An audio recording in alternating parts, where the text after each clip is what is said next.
March 20th, 1995, Monday morning. As usual, people are swaying on a packed train heading to their workplaces and schools, the scent of coffee, the sound of newspapers turning, a businessman dozing off beside you.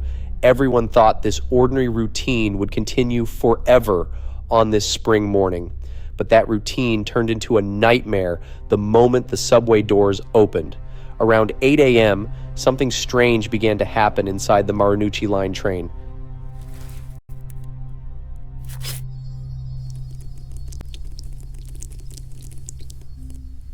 An odd smell, nausea, dizziness. Passengers began to collapse one after another, suffering. Some passengers noticed liquid leaking from a newspaper wrap package. Some even saw plastic bags torn open, with liquid spilling out. Initially, it was thought to be an accident involving spilled chemicals, but the situation rapidly escalated. The train descended into chaos, and no one could understand what was happening. It was later revealed that the substance being dispersed was the deadly nerve agent, sarin.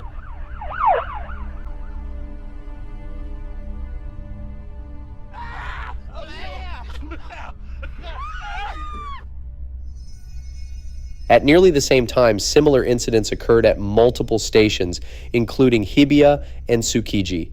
Commuters on the Chiyoda, Marunouchi, Hibiya, Tozai, and Hanzomon lines continued to collapse. Police, firefighters, and paramedics rushed to the scene, engaging in desperate rescue efforts. Rescue workers in protective suits carried the injured out on stretchers. The station looked like a war zone. News reports flooded on TV and radio. Initially, the cause was unknown, but as experts analyzed the situation, the unfamiliar word sarin began to be repeated in the news. Sarin is a type of nerve agent, and even a small amount can have severe effects on the human body. People lived in fear of an invisible enemy.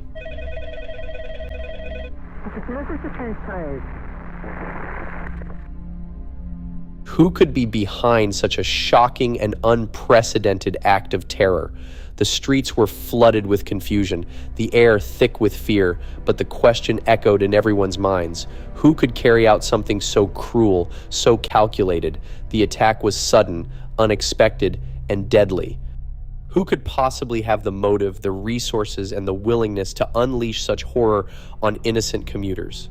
At first, thoughts might turn to a terrorist organization, some extremist group with a political or ideological agenda.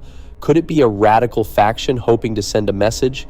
An international terrorist network with the ability to orchestrate something so vast and devastating? Or perhaps it was a group with deep-rooted grievances targeting society in a desperate attempt to make a statement. As the chaos unfolded and the details began to surface, the reality was even more chilling. As the investigation unfolded, a name emerged, one that many had never heard before, Aum Shinrikyo.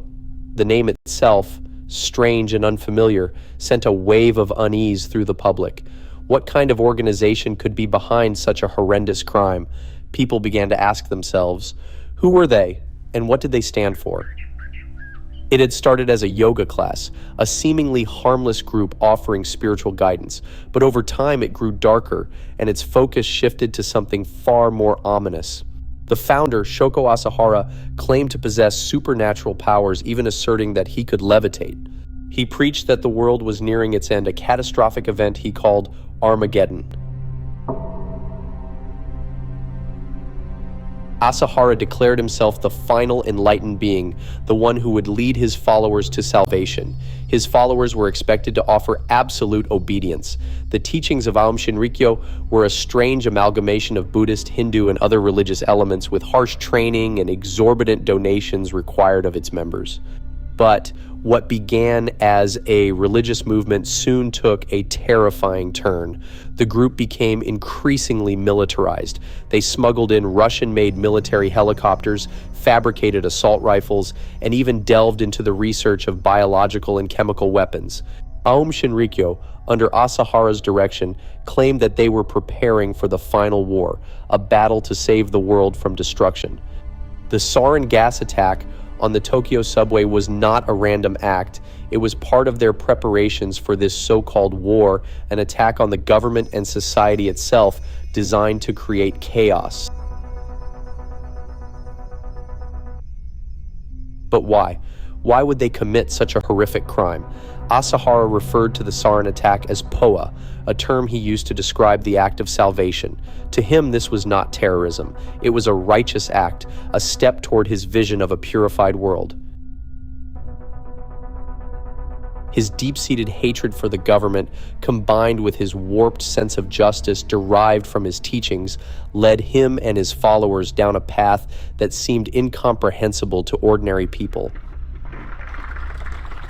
A forced raid on Aum Shinrikyo's compound in Kamikushiki village, Yamanashi Prefecture, uncovered chemicals used to produce sarin as well as the equipment needed to manufacture it. Testimonies from former members revealed the horrifying truth.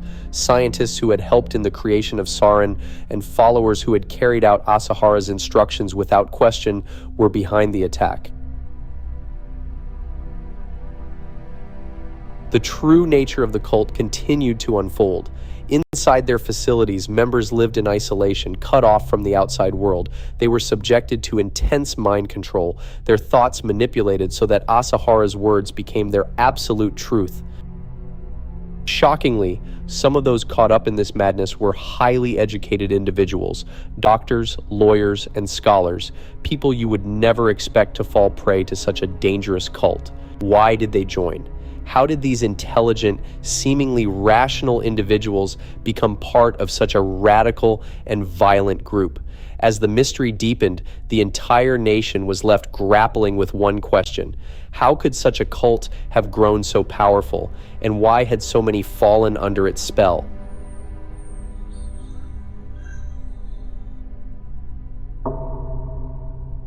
The subway sarin attack claimed the lives of 14 innocent people and injured over 6,000. Commuters, office workers, students, people with no guilt became victims. Many continue to suffer from after effects, and the scars of the event remain deep to this day.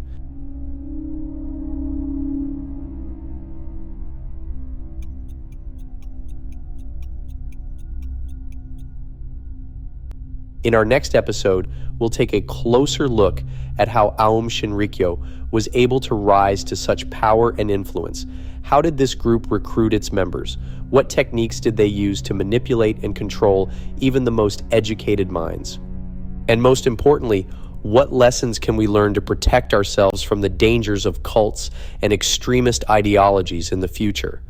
Stay with us as we dive deeper into the minds of the people involved, the society that allowed this to happen, and the lasting impact of this tragic event. Together, we'll uncover the truths that still resonate today.